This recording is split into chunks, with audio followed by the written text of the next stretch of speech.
Roulement de tambour. J'ai l'honneur d'accueillir aujourd'hui dans School Time une élève particulière qui vient d'un pays inconnu, très lointain. Laissez-moi vous présenter la meilleure élève de tout l'univers, Yalom, et sa valise. Salut Yalom. Bonjour. Comment s'est passé ton voyage? C'était très bien. Oui, et dis-moi, comme tous les aéroports sont fermés, tu as voyagé en avion? Non, je suis allée en bateau. En bateau. En bateau, intéressant. Mais après, je me suis arrêtée, je suis allée à la nage. À la nage? Mais après, je me suis arrêtée parce que j'avais trop mal aux mains. Je suis allée en vélo. En vélo. Et après, mon vélo a coulé dans l'eau. Alors après, je suis allée à la nage. Et ben en Après, tout je suis cas, venue ici.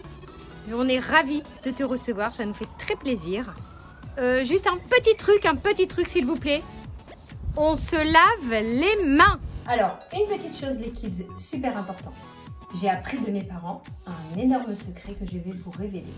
Pour lutter contre n'importe quel virus, que ce soit la grippe, la gastro ou le coronavirus, comme ce qui nous arrive en ce moment, il faut se laver les mains, et ce, plusieurs fois par jour. Mais attention, pour se laver les mains, ce n'est pas n'importe comment. Donc Yalom va vous montrer comment on se lave les mains. Alors, pour commencer, je vais prendre du savon.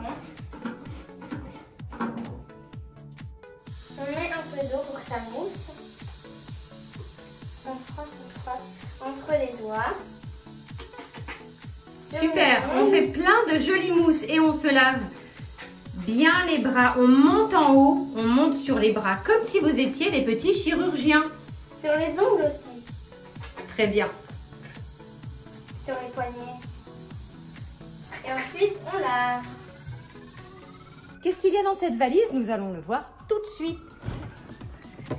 Elle est assez grosse. Dis donc. Alors, qu'est-ce qu'il y a dans la valise? On se croirait un peu dans la valise de Mary Poppins. Ah ouais? Non, Yalom, t'as pas ramené. T'as ramené ça. T'as ramené que ça? Et t'as pris une énorme valise. Un dentifrice. Oui. C'est bien. Et tu as ramené des cartes. Ah, bah oui, bien oui, tout à fait. La question, c'est comme ça.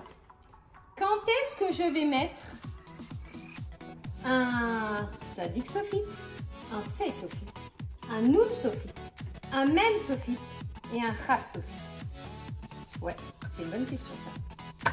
Pourquoi je ne mettrai pas un Fay, un Noun, un Mem?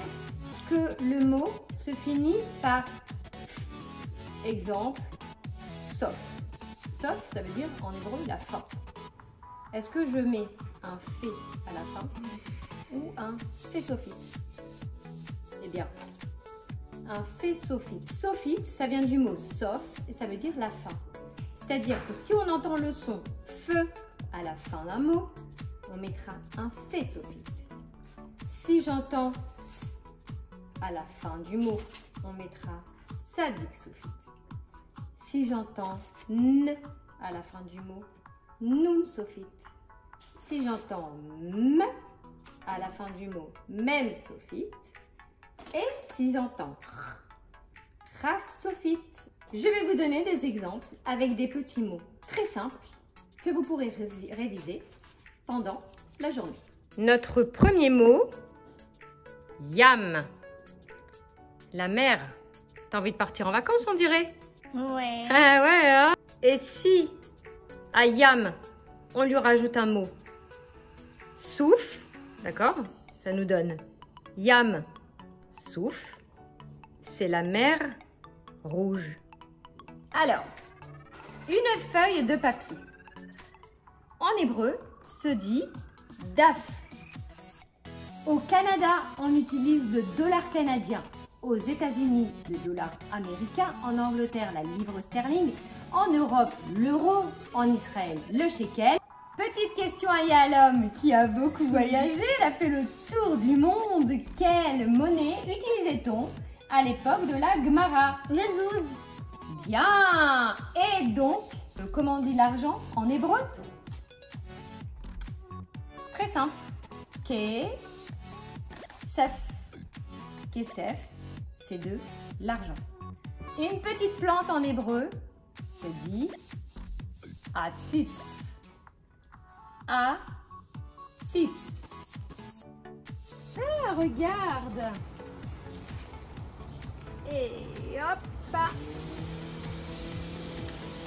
Ah. Rimon. Rimon. Les graines de lin que l'on doit consommer moulues, voyez, contiennent de la vitamine E, de la vitamine B1, des oméga 3. Elles agissent sur le système immunitaire, contre le cholestérol, pour les problèmes de tension, les troubles d'attention et d'hyperactivité. C'est excellent au lieu de manger des cornflakes pleins de sucre. Au contact de l'eau, cette matière devient visqueuse et donc on peut la remplacer parfois dans les recettes qui contiennent des œufs. Il y a des gens qui ne peuvent pas manger des œufs ou si on n'en a pas. En hébreu, on dit pishtan. Pishtan, c'est le lin. Pishtan, ici pishtan, pishtan. Alors, je prends mon petit yaourt. Voilà.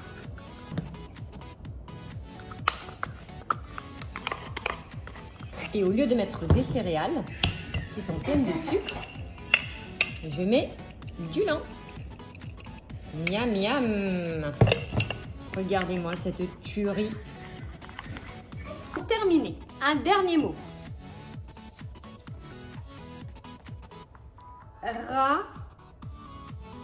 Ratson.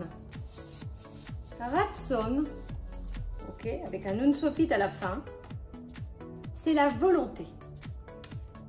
On a tous dans la tête ce que j'appelle un petit hamster, vous savez, qui vous grignote un peu le cerveau.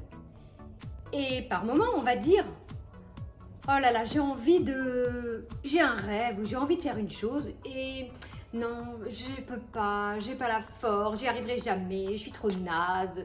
Enfin, que des phrases un peu bizarres. On dit dans la Torah, En davar omed lifne haratson. Ça veut dire qu'il n'y a rien qui empêche la volonté. Alors les amis, rappelez-vous, rien n'est impossible. Vous sortez la volonté et on attaque. Alors, petite mission pour la journée. Avec tous les mots que vous avez appris, vous allez essayer de vous en rappeler de 2 et m'écrire en commentaire parce que vous avez bien bossé. Alors les kids, si cette vidéo vous a plu, je reviendrai avec ma valise. Et n'oubliez pas le ratson et le pishtan.